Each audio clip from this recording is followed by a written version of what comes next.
would now like to turn the call over to Mr. Matt Capuzzi, Senior Vice President of Investor Relations. Please go ahead, sir. Thank you, operator. Good morning, and thank you for joining us. With me today are Jeff Bellotti, our CEO, and Michelle Allen, our CFO and Head of Strategy. Before we get started, I want to remind you that our remarks today will contain forward-looking statements. These statements are subject to risk factors that may cause our actual results to differ materially from those expressed or implied. These risk factors are discussed in detail in our most recent annual report on Form 10-K filed with the Securities and Exchange Commission and any subsequent reports filed with the SEC. We'll also be referring to a number of non-GAAP measures. Corresponding GAAP measures and a reconciliation of non-GAAP measures to GAAP metrics are provided in our earnings release and investor presentation, which are available on our investor relations website at investor.wyndhamhotels.com. We are providing certain measures discussing future impact on a non-GAAP basis only because without unreasonable efforts, we are unable to provide the comparable GAAP metric. In addition, last evening, we posted an investor presentation containing supplemental information on our investor relations website. We may continue to provide supplemental information on our website and on our social media channels in the future. Accordingly, we encourage investors to monitor our website and our social media channels, in addition to our press releases, filings submitted with the SEC, and any public conference calls or webcasts. With that, I will turn the call over to Jeff. Thanks, Matt. Good morning, everyone, and thanks for joining us today. We reported another strong quarter of progress with global system growth of 4% and sequential net room growth across every region we operate in. We grew comparable adjusted EBITDA by 5%, and we grew EPS by 11% despite the challenging RevPAR environment. We drove an increase of nearly 20% in our ancillary fee streams, and we saw continued expansion in both our U.S. and in our international royalty rates. Year to date, our resilient, highly cash-generative business model has produced approximately $170 million of adjusted free cash flow, and we've returned nearly $220 million to our shareholders. The second quarter reaffirmed our team's owner-first commitment as we registered over 6,000 owners and strategic sourcing partners for the Wyndham Global Conference in May. As one of the largest gatherings of hoteliers in the world, our conference was designed to empower our owners with major new initiatives to increase their revenues and guest service, to lower their costs, and to strengthen their operating performance. We unveiled several new cutting-edge technology-driven tools, including Wyndham Gateway, a new centralized Wi-Fi login system that creates new ancillary revenue opportunities and eliminates loyalty program enrollment requirements for participating hotels. And building on our very successful guest engagement platform, Wyndham Connect, we launched Wyndham Connect Plus, an AI-driven guest engagement platform designed to enhance the guest experience and improve hotel operations. Utilizing automated text messaging and voice assistance to facilitate bookings, to answer questions, and to provide tailored recommendations, this platform is also designed to drive more direct bookings, to reduce front desk workloads, and to create personalized guest experiences. Since being launched at our conference, over 1,100 of our over 5,000 hotels already on Wyndham Connect have now enrolled in Wyndham Connect Plus. We introduced Wyndham Marketplace with Price IQ to reduce procurement costs, access better pricing, and simplify supply chain processes. We debuted new strategic F&B partnership integrations with Grubhub, with Applebee's, and with SBE's Everybody Eats to increase guest satisfaction by offering chef-driven restaurant quality offerings without the need for extensive equipment or large back-of-the-house operations.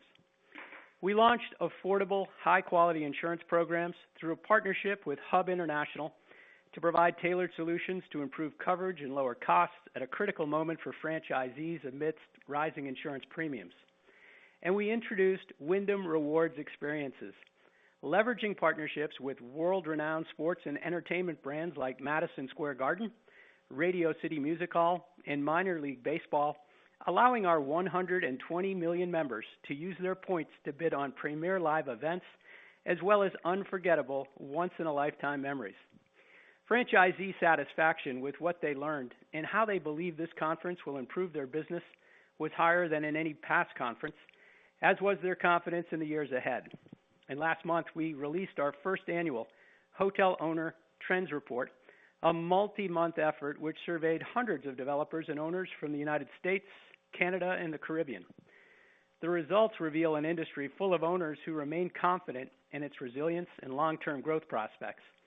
Nearly all of those surveyed responded that they're open to exploring branded offerings, underscoring the value that strong brands deliver compared to operating independently. When ranking the most critical factors in selecting a brand, these owners and developers pointed to support and executive leadership as top priorities, followed by a strong loyalty program and access to best-in-class technology. More than 90% of respondents expressed optimism about the next 5 years, and while they acknowledged the challenges posed by the current macro environment, 4 out of 5 owners also indicated plans to expand their portfolios via either new construction or new unit additions. Our owners' confidence in their brands and their future with Wyndham was once again reflected in our growing openings, signings, and net room growth this quarter. We opened over 16,000 rooms in Q2, bringing June year-to-date new additions to over 30,000 rooms, a record first half of openings for our company, and 3% higher than last year. Q2 contract signings increased 40% to prior year, driving another 5% growth in our global development pipeline to a record 255,000 rooms. This was the 20th consecutive quarter of pipeline growth, a development pipeline with an average fee par premium that's approximately 30% higher domestically and nearly 15% higher internationally versus the existing domestic and international rooms in our system. Domestically, our mid-scale and above brands grew 3% with new construction openings like the La Quinta Olive Branch, located just minutes from Graceland, Elvis Presley's historic home in Memphis, Tennessee, and strong conversion activity with new additions like the Hilo Hawaiian Hotel on the Big Island and the Airport Honolulu Hotel on the island of Oahu, both converting to our trademark Collection by Wyndham brand. Internationally, we increased net rooms by 8%. EMEA grew net rooms by 5% with several new construction additions like the beautiful new Wyndham Alanya Resort on Turkey's Mediterranean coast, while also growing their development pipeline by 34%. And just last week, we announced a development agreement with Gurgaon-based Signet Hotels, who will be developing our La Quinta and Registry brands across India, Bangladesh, Sri Lanka, and Nepal. Latin America and the Caribbean grew its pipeline by 16% and increased net rooms by 4% with new construction openings like the Dazzler by Wyndham Salta in the cradle of Argentinian history and folklore, and several new high-quality conversions like the first HQ Hotel and Residence by SBE, a $100 million development on the northern tip of Antigua, Hodges Bay Resort and Spa, a proud member of our growing Registry Collection brand in the lifestyle luxury segment. In Southeast Asia and the Pacific Rim, net rooms grew by 13% with new build additions like the Wyndham Soleil Da Nang Resort, highlighting our rapid expansion in Vietnam, where our system size now exceeds 7,000 rooms. In China, our team grew net rooms by another 16% in our direct franchising system with high-quality new conversions and stunning new construction additions like the Days Hotel by Wyndham Suzhou Dushu Lake and the Wyndham Garden Shanghai Pudong, our 50th Wyndham Garden in China. As we've shared on our last 2 earnings calls, our Super 8 master licensee in China has struggled to add new units and retain existing ones. Following an operational review this quarter, we identified violations of the license agreement by this master licensee and subsequently issued them a notice of default, a potential outcome of which could include termination. As a result, we revised our reporting basis to exclude the impacts of these rooms from our reporting metrics. And as a reminder, the financial impact of this portfolio is immaterial to our overall results, as Michelle will discuss in a moment. As we focus on our development of higher fee-par brands and geographies, on building scale in markets where we have a strong footprint and strong growth potential, and on expanding direct franchising in regions previously reliant on master license agreements, we're adding hotels with stronger economics that drive meaningful royalty rate accretion. This quarter, our royalty rate increased by another 6 basis points domestically and by 13 basis points internationally. By continuing to focus our development on higher fee-par properties and geographies, we're enhancing the continued long-term earnings potential of our system. On a global basis, RevPAR declined 3% in constant currency. International RevPAR grew 1% with strength across all regions except Asia Pacific, which was down 9% on continued softness across China. EMEA RevPAR grew 7% with strength across Europe and the Middle East. Latin America and the Caribbean RevPAR grew by 18%, driven by strong ADR and higher fee-par additions in Brazil, Mexico, and the Caribbean. And Canada RevPAR grew by 7% with lower U.S. outbounds. U.S. RevPAR declined 4%. About 150 basis points of this decline was driven by the lapping effect of the solar eclipse in April of last year and the timing of the Easter holiday, which shifted into the second quarter of this year. On a normalized basis, our second quarter RevPAR declined approximately 2.3%, consistent with our expectations and a 60 basis point improvement from the 3% normalized RevPAR decline we reported for March. Higher for longer interest rates, persistent inflation, and uncertainty around immigration and trade have created an environment of ongoing economic volatility for economy and mid-scale guests who remain especially sensitive to these dynamics. Also, as expected, we saw significant acceleration in our ancillary fee growth this quarter, given the full quarter of benefit that our renewed co-branded credit card agreement delivered, combined with our growing strategic partnership initiatives and our significant and ongoing technology innovations. Collectively, our ancillary revenues have now grown 13% for the first half of the year, pacing in line with our full-year expectations. Before Michelle takes us through the financials, we'd like to take a moment to thank and recognize our teams around the world. The continued success of our owner-first operating philosophy, which was on full display at our Wyndham Global Conference this quarter, is a direct result of their unwavering commitment and dedication. We're incredibly grateful to our team members who consistently put our owners at the very heart of everything it is that we do. Their passion fuels our momentum, and their confidence in the road ahead reinforces our ability to deliver exceptional value to our shareholders, our guests, and our franchisees each and every day. And with that, I'll now turn the call over to Michelle. Michelle? Thanks, Jeff, and good morning, everyone. I'll begin my remarks today with a detailed review of our second quarter results. I'll then review our cash flows and balance sheet, followed by our outlook. Before we begin, let me remind everyone that the comparability of our financial results continues to be impacted by the timing of our marketing fund spend. In the second quarter of this year, marketing fund revenues exceeded expenses by $3 million compared to expenses exceeding revenues by $5 million in the second quarter of last year. To enhance transparency and provide a better understanding of the results of our ongoing operations, I will be highlighting, as usual, our results on a comparable basis, which neutralizes the marketing fund impact. Additionally, as Jeff mentioned, beginning this quarter, we've revised our reporting methodology to exclude the full Super 8 China master license portfolio from our reported system size, RevPAR, royalty rate, and related growth metrics, given the operational challenges of obtaining accurate information from this master licensee and the uncertain outcome of this compliance process. While we work through our compliance actions, we'll continue to recognize fees due to us under the master agreement, which contributed less than $3 million to our full year 2024 consolidated adjusted EBITDA. We also updated our full year net room growth guidance to reflect this reporting change, raising the low end of that range by 40 basis points. Historical results for comparability can be found in Table 6 of our earnings release, with additional background and context provided on slide 25 of our investor presentation. Now moving to second quarter results. In the second quarter, we generated $397 million of fee-related and other revenues and $195 million of adjusted EBITDA. Fee-related and other revenues increased $31 million year over year, primarily reflecting higher royalties and franchise fees, a 19% increase in ancillary fee streams, and higher pass-through marketing, reservation, and loyalty revenues due to our global franchisee conference in May, which is held about every 18 months.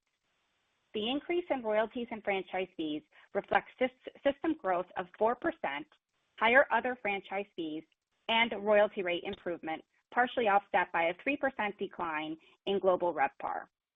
Ancillary revenue growth meaningfully accelerated this quarter as expected, driven by the full quarter impact of our renewed long-term co-branded credit card agreement, which is also fueling stronger loyalty engagement across our portfolio.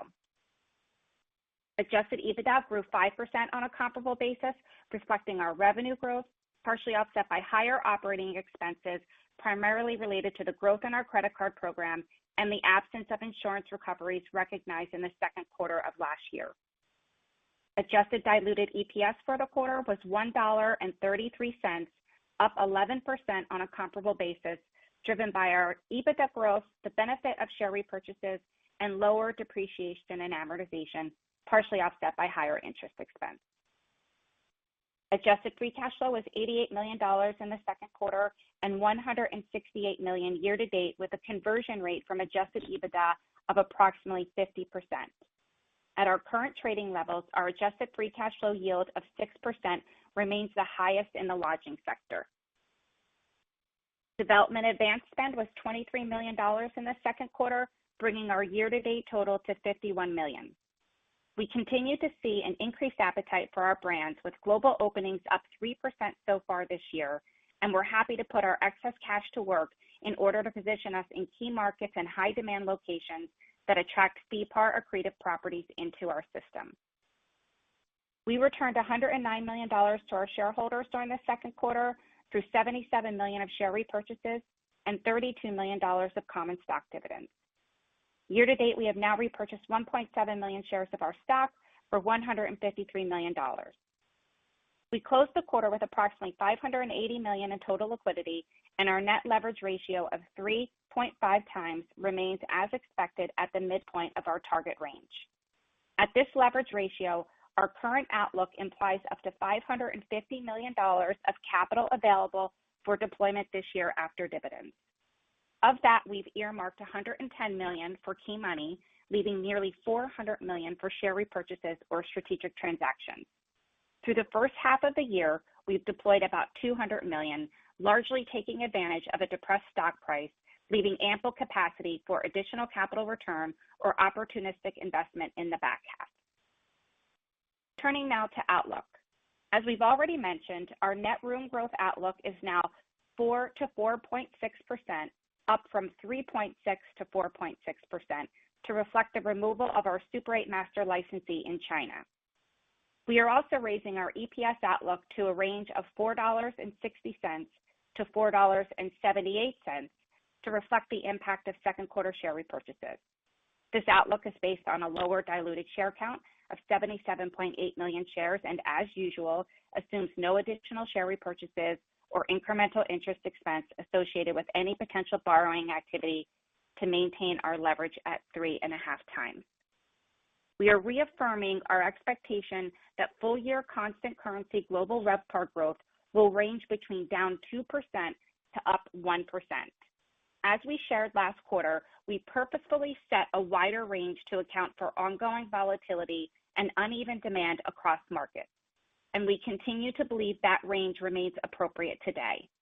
When normalized for the headwinds from the solar eclipse and Easter timing, second quarter performance was within that range. Should we see a near-term resolution to global trade tensions, consumer sentiment and demand could recover as quickly as it softened, and with our largest volume months still ahead, we believe this outlook reflects the range of potential outcomes in today's environment. There are no changes to the remainder of our outlook, nor to our expectations for the marketing fund to break even on a full year basis, give or take a few $1 million. With respect to seasonality, we expect the marketing funds to underspend by roughly $10 million in each of the third and fourth quarters in order to land at approximately break even for the full year. In closing, our second quarter results reflect steady execution across key priorities: growing our system with high-quality fee-par accretive rooms, accelerating ancillary revenues, expanding our royalty rates, and delivering on our earnings targets. With a strong balance sheet and highly cash-generative business model, we're well-positioned to navigate near-term headwinds while continuing to invest in long-term value creation. As always, we remain committed to disciplined capital allocation and generating consistent, meaningful returns for shareholders. With that, Jeff and I would be happy to take your questions. Operator? Thank you very much, Ms. Allen. Ladies and gentlemen, the floor is now open for your questions. At this time, if you do have a question or comment, please press star one on your telephone keypad. If at any point your question has been answered, you may remove yourself from the queue by pressing star two. We ask that you please limit yourself to one question. Thank you. We'll go first this morning to David Katz of Jefferies. Morning, everybody. Thanks for taking my questions. First, just a quick comment with respect to China. I know we're not going to talk about it, but I know this has been an issue since 2018, and I hope it works out, in a productive way. My question, Jeff and Michelle, is around RevPAR in your segments. We see the weekly numbers, and it's been pressured. My hope is that you can help us unpack a bit what's going on, on even a more granular level with RevPAR, which is, pressured in a lot of areas, but not all. And I'd love just a little walk around on what you're seeing with respect to RevPAR and, maybe when we might start to see some growth. Thank you. Sure. Thanks, David. As we've always heard you say, RevPAR lasts for a day and pipeline lasts for a lifetime. This has been more than a day. Q2 RevPAR was down 2.3% normalized versus the down 2.9% we ran in March. So a bit better. Slide 11 in our investor presentation lays that out. July month to date has been generally consistent with the STR results, with continued softness in the Sunbelt states like Texas, Florida, and California, where we have about a quarter of our system. But it's been offset by strength in oil markets like Ohio, up 4% in the quarter and up July to date. Oklahoma up double digits, and natural gas states like Pennsylvania, which was up 6 in the quarter. Combined with strengths in the large Midwest industrial states, Matt put a green shoots chart in 11 where we're seeing strength RevPAR-wise in states like Wisconsin, Michigan, Minnesota, Missouri, all indicating steady demand from our blue-collar everyday travelers. So softness more leisure-focused in those large Sunbelt and border states that I just mentioned. In terms of going forward, the next 2 weeks of July are, as you all know, our most important weeks of the year. And in August, we'll see a stronger summer travel season, which we're happy about given the favorable school calendars, with more schools starting later this year than last year per STR. And while the demand shift happened very quickly, and while optimism certainly abounds for continued resolution of the global trade tensions and improved consumer sentiment, we're not seeing anything structurally, to your question, that concerns us. Pricing is holding steady. ADR year over year was essentially flat in the quarter and is up 17% to 2019, which is trailing inflation by a full 7 points. But we're not seeing any trade down opportunities or impact. In fact, the gaps between those chain scales continue to strengthen with little signs of any discounting or compression.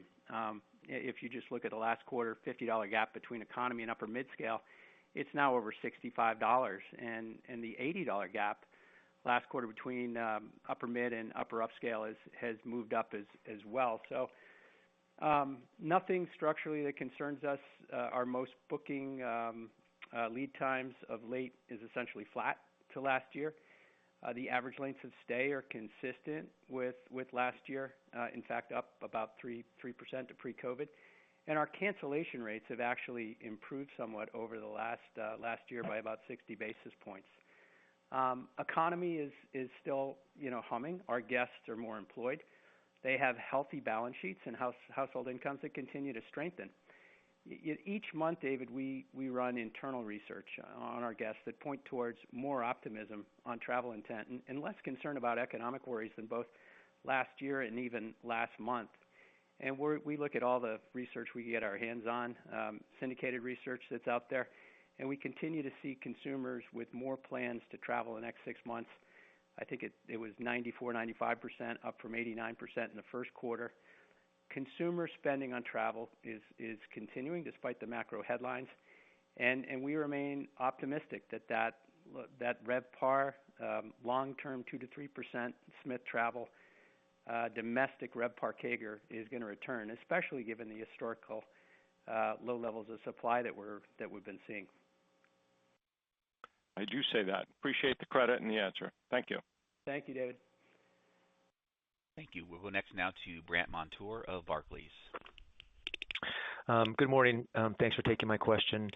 So Jeff, I want to, or Michelle, I want to talk a little bit more about net unit growth expectations and just sort of how your expectations for the year has evolved since the beginning of the year. So we know that, construction in the U.S. has been challenged and starts have been challenged for all the reasons we all know.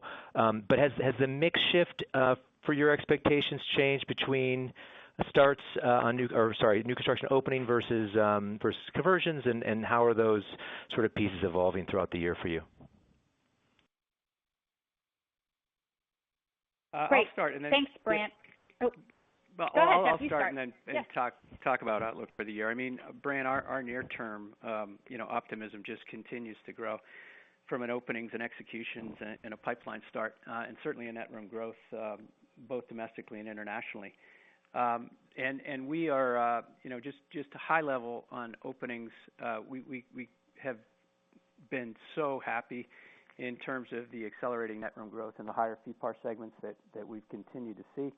There's a good slide in 9 in the IP that points to those record openings pacing ahead of prior year, as is the first half of NRG. And from an execution standpoint, just thrilled with how our teams have performed this year. The pipeline's larger, it's stronger than ever, and our franchise sales teams really around the world have been more productive than they've ever been. And that pipeline continues to skew higher domestically. It's been in the last few years growing from about 35% domestic to 42%, as you see in our investor presentation this quarter, driven by really strong domestic executions, up 6% to last year, and international executions of 11,000 rooms, up significantly 400 basis points internationally. Great. Yep. Thanks, everybody. And I would just add to that, Brandt, our expectations for net room growth have remained largely consistent throughout the year, although the composition has improved in both quality and visibility as the year has progressed. And at the start of the year, we set the range at 3.6 to 4.6%, which has now been raised to 4 to 4.6%, and that reflects the removal of the Super 8 master license agreement. But again, also the continued strength in the development activity and that Jeff mentioned, and the record first half openings, as well as the growth in our pipeline and the 23% year-to-date increase in executions. So we're really pleased with the development momentum. Perfect. Thank you both. Thanks, Brandt. Thank you. We go next now to Danny Assad of Bank of America. Good morning, Jeff and Michelle. So more of a strategic question here, but how does this incident with the Super 8 master licensee in China change your approach to China or other international markets going forward? So, does it accelerate even more the want or need for direct franchising? Yeah, I mean, we've been saying, Danny, thanks for the question, consistently that we're no longer signing master license agreements to grow, and that these agreements that were entered into over 20 years ago with local developers, before we had franchise sales teams located in those markets as we do today, were why we did it back then. We have very strong teams, as we've talked about before on these calls, in China. I believe we have the biggest, largest, most successful franchise sales team over there today, and so we're absolutely committed. And as we've been talking about consistently, we've seen continued development acceleration in our direct franchising business, to your question, on both the openings and the executions front. No slowdown. It's grown 12% on a compounded annual growth rate since 2020. That's our direct franchising business. It's on pace this year to deliver double-digit growth again. And we have increased our direct franchising business in China by over 100% since spin to nearly 100,000 rooms, and that is at 3 times the royalty rate. And we have about 400 direct hotels now in our pipeline. Q2 is another great example. We opened 5% more rooms direct, and that drove the 16% net room growth in our direct FeePAR accretive rooms. And our teams executed really strongly again, 26 new deals, more than last year, with a new construction pipeline that's growing. And these are contracts that are about 3/4 weighted to new construction, 1/4 to conversions. So there is a lot of excitement. There's a lot of development out there. We continue to add new brands to Wyndham, Wyndham Grand, Wyndham Garden, Wingate, Ramada. They've all been really performing well for us. We took back a master license Days Inn. We just signed our 110th Days Inn over there. We've added 25 microtels. Nobody thought we'd be adding La Quintas, but I think the team just opened their 5th over there. And the team is very committed. We're very committed to growing across the country, and they're firing on all cylinders. Thank you very much. Thanks, Danny. We'll go next now to Steve Pizzella of Deutsche Bank. Good morning, and thank you for taking our questions. Wanted to focus more on the credit card. You noted ancillary fees grew 19% into the 2Q, and in the deck, I believe you expect low teens growth for 2025 overall. How should we think about the acceleration in the second half of this year and into 2026? Hey, Steve.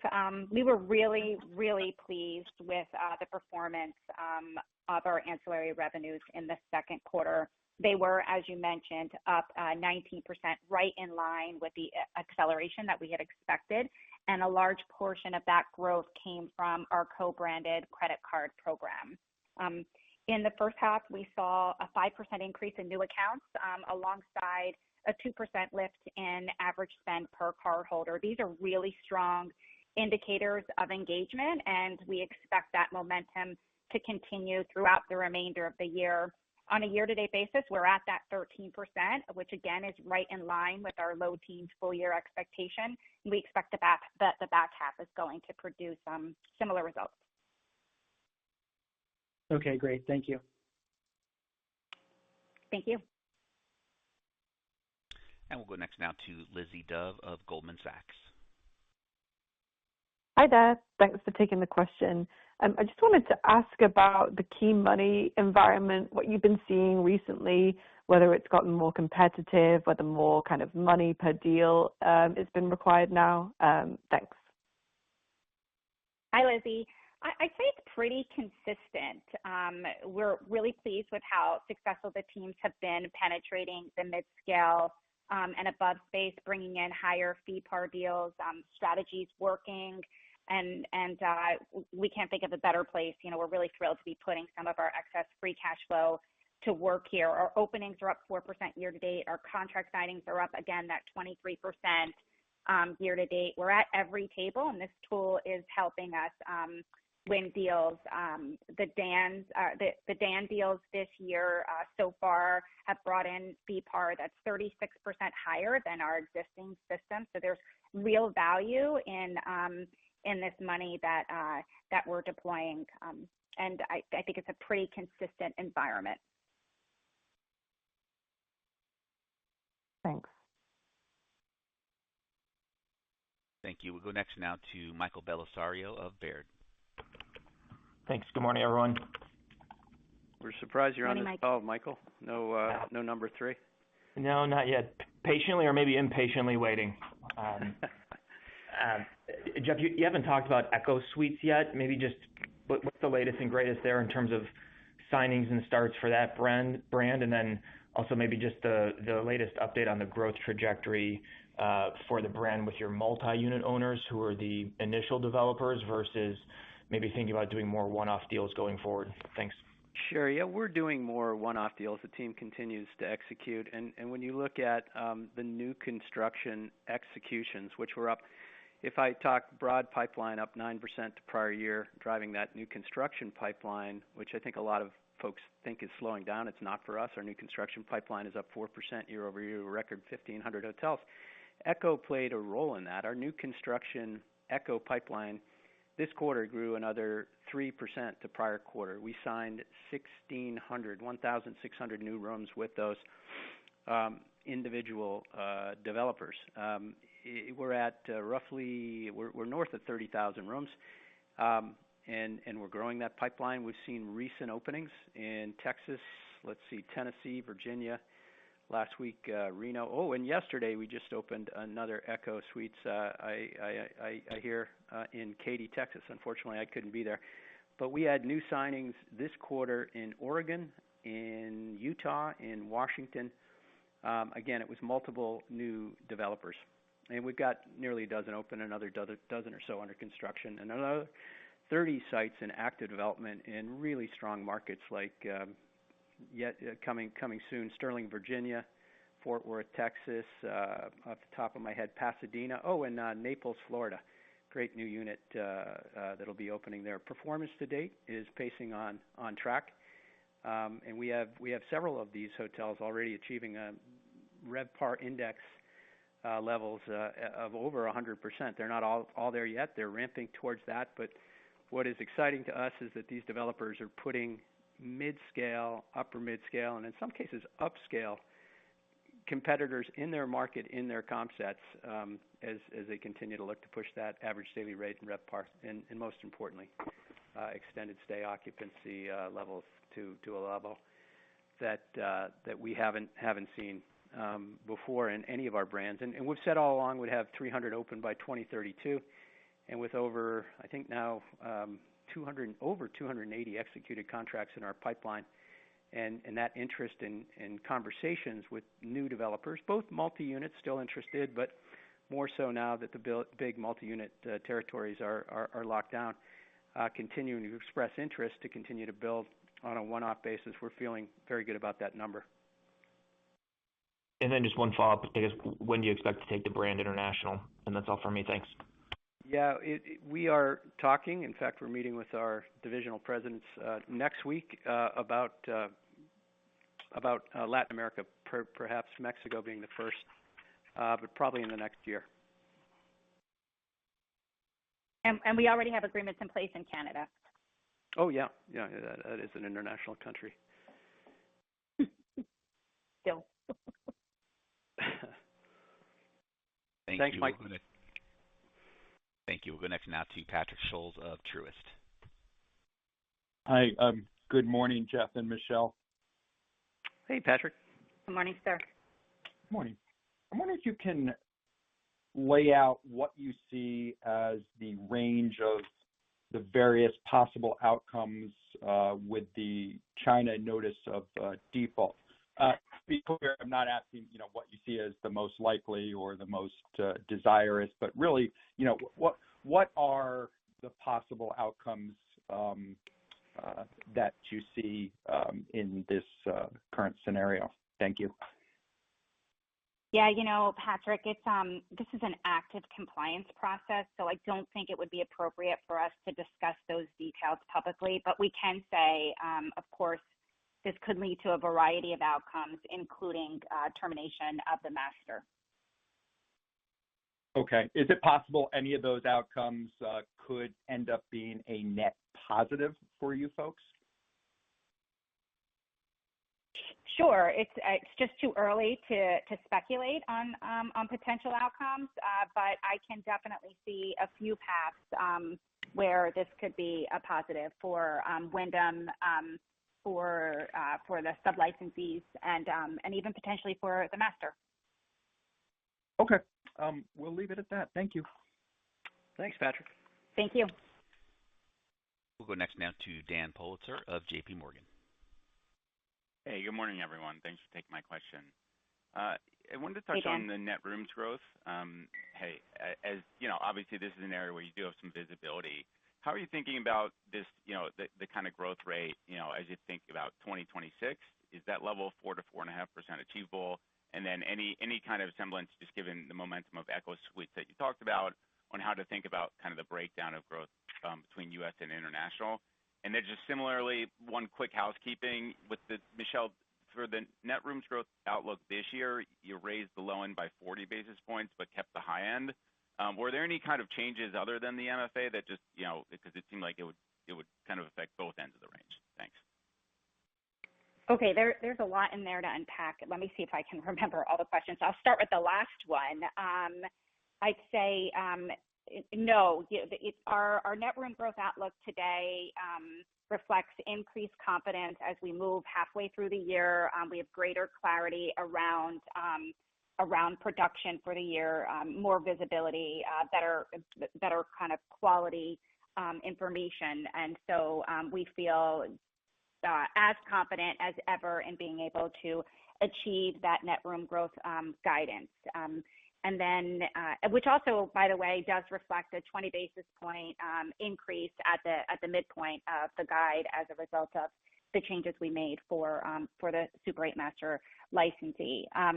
It's still too early to really talk about 2026, but I'd say our long-term growth objective has always been 3 to 5%, and we're clearly above that 3% in 2025, and we would expect that we can continue to deliver on those growth targets. We've got a record pipeline with a significant portion of that new construction pipeline with already kind of being in the ground and under construction. We've got continued momentum in the mid-scale and extended stay, which are really positive fundamentals, and where demand remains strong and financing is still very much available.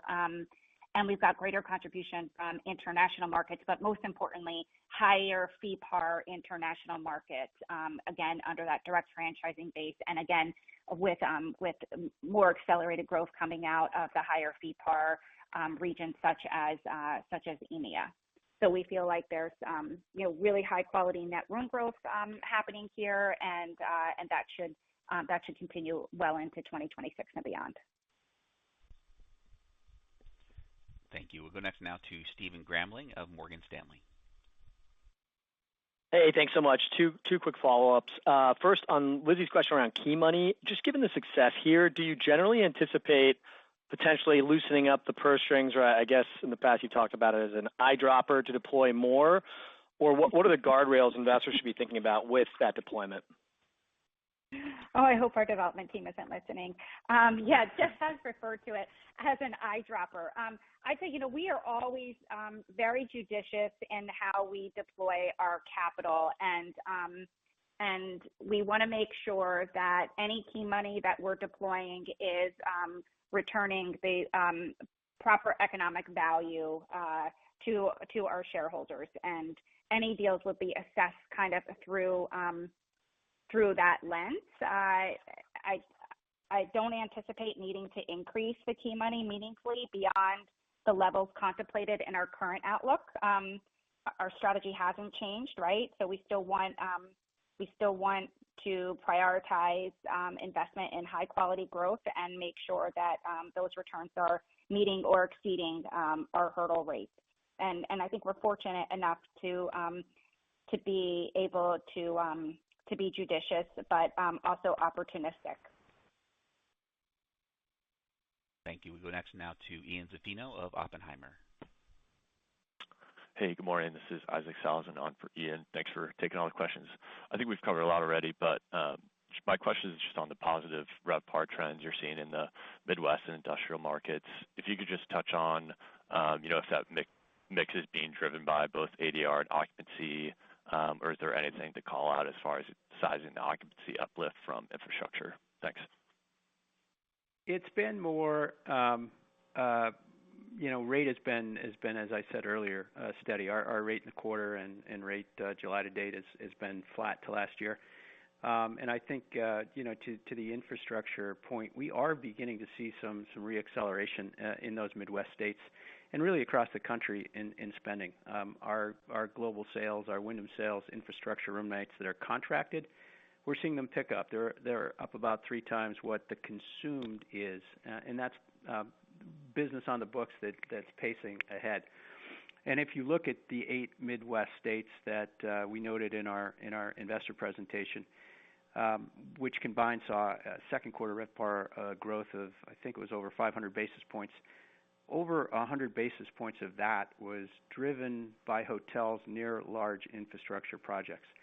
And so while infrastructure, as we've been talked on the last call and this call, slower than what we saw in the 4Q, it is similar to what we saw more broadly then. And we believe that as those national priorities continue to crystallize, that business should pick up. I mean, the headlines and the administration's focus is on getting the balance of those allocations out and spent, and the priority now appears to be certainly faster highway projects starts, faster bridge and transportation starts. And then on the flip side of that, we continue to see very strong public and private data center construction starts, energy construction starts, semiconductor investment starts. And that's giving our teams a lot to go after. They've identified 150 planned data center projects within 15 miles of a Wyndham hotel. And they're hunting these projects using a combination of reporting and technology and networking with contractors. And I believe we have a slide in there for the top 10 data center projects under construction. The RPI for our hotels within 10 miles of those was up 500 basis points better year to date than those hotels and markets further away from the project. So, every day a new data center project is being announced, and we still continue to view this as a great multi-year tailwind for our hotels, our owners, and our sales teams. Yeah, and in those Midwest states you mentioned, Jeff, I think we're up about 100 basis points in RevPAR on the infrastructure market. Exactly, Michelle. Thank you. We go next now to Alex Brignall of Redburn. Thank you very much for taking the question. Following up on the pipeline question and the NUG questions that have been asked, could you just give a little bit more on your retention rate, both in terms of the existing estate, which has obviously been on a positive trajectory, as we go through the year, maybe looking into outer years, how you're thinking about that, if there's any new thoughts. And then within the pipeline, if there's anything you can say on any dropouts of pipeline projects, or whether that's still all proceeding as you would hope. Obviously, those ones will be for outer years. And then there were a few questions yesterday on Hilton's call about the positive expectations they had for Q4. Now the cadence of RevPAR is a little different because of the tier that you are in relative to them. But Q4 seems like a relatively tough compare for in the US. So just any thoughts that you have there on your expectations would be great. Thank you. Okay, Alex. I will start, and then Michelle could fill in anything that I missed, and I'll let her talk about the Q4 RevPAR expectations. You asked about pipeline and pipeline fallouts. We're not seeing anything, as Michelle rightly alluded to. We're seeing an increase in starts, and just great additions to that pipeline. Our teams, from an execution standpoint, are really adding to it, as we talked about, 229 contracts signed in the quarter, 40% up to last year, and domestic rooms executed. We're really happy about what's happening in the U.S. is now pacing 7% ahead of the same time last year, but no fallouts. You asked about retention, and we're really pleased with the steady progress that we've seen since spin, and really nothing different in terms of our narrative on retention. We've always said that we've had a long-term retention goal in these segments we operate in of about 96%, and when we spun out, we were in the 93s. We've moved it to the 94s to 95s last year, and right now at 6:30 we're running 95.8% on our rolling 12-month retention rate, which is how we look at it. And importantly, we have the highest net promoter scores and quality scores our brands have ever seen or enjoyed. Our overall satisfaction rate with our brands domestically was up 350 basis points year on year. So a huge shout out to our our DFO teams, our directors of franchise operations who are out there across the country every day, saying goodbye to franchisees that aren't living up to our quality standards after trying to work with them to get there, but continually improving the quality and improving along those lines, along with everything else we're doing, especially on the technology front, our retention rates. Michelle, you want to talk about Q4? Michelle. Yeah, sure. Undoubtedly, it is a tougher comp.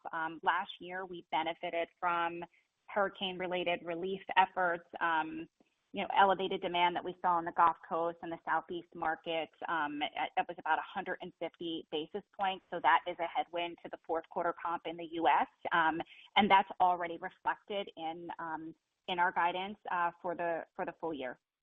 And we're certainly not expecting to repeat at that same level. Thank you. Just a quick reminder, ladies and gentlemen, any further questions today, please press star one. We'll go next now to Meredith Jensen of HSBC. Yes, hi, thanks. I was wondering if you might speak to the slide that discusses the $550 million that could potentially go to shareholder returns or business development. I know you mentioned sort of earmarked for key money, but sort of what you're thinking in terms of opportunities there and what that might be. Sure. I think that slide it really represents the art of the possible with respect to this year's capital allocation. If we look at our excess free cash flow and then the leverage capacity that we had, we would have about $550 million to deploy in the year. I think about $110 million of that is earmarked for key money, and so that leaves a considerable amount remaining for whether it's share repurchase or what we call strategic transactions, further investment in the business. And I think about half of that has been deployed already, including for opportunistic share repurchases. As we've always said, investing in our business is our top priority. We are doing that, primarily through the DAN program today. Continue to allocate capital toward those higher quality deals that help us grow our system and then increase our fee PAR, which is a key pillar of our long-term strategy. So as we look to the back half of the year, I think you can expect us to continue to balance an active deal environment with opportunistic share repurchases, and that's how we would expect to deploy our capital this year. Thank you. And it appears we have no further questions this morning. Mr. Bellotti, I'd like to turn things back to you for any closing comments. Well, thank you very much, Leo, and thanks, everyone, for your questions and for your interest in Wyndham Hotels and Resorts. Michelle, Matt, and I look forward to talking to and hopefully seeing many of you in the weeks and months ahead. In the meantime, we'd like to remind all of you golf fans to tune in to the Wyndham Championship next week. It is the final tournament of the PGA Tour's regular season before the playoffs begin. It's become a playoff in and of itself, where there is an awful lot at stake. Coverage begins 1 week from today, July 30th, next Thursday, on the Golf Channel, and continues over the weekend on CBS with Jim Nantz and his incredible crew, and where you'll be able to catch our new linear TV advertising spots we're very proud of. Where there's a Wyndham, there's a way. Have a great rest of your summer, everyone, and thanks again for joining us today. Thank you, Mr. Bellotti. Thanks, Ms. Allen. Again, ladies and gentlemen, this does conclude today's Wyndham Hotels and Resorts second quarter 2025 earnings conference call. Please disconnect your line at this time and have a wonderful day. Goodbye. Thanks, Bo.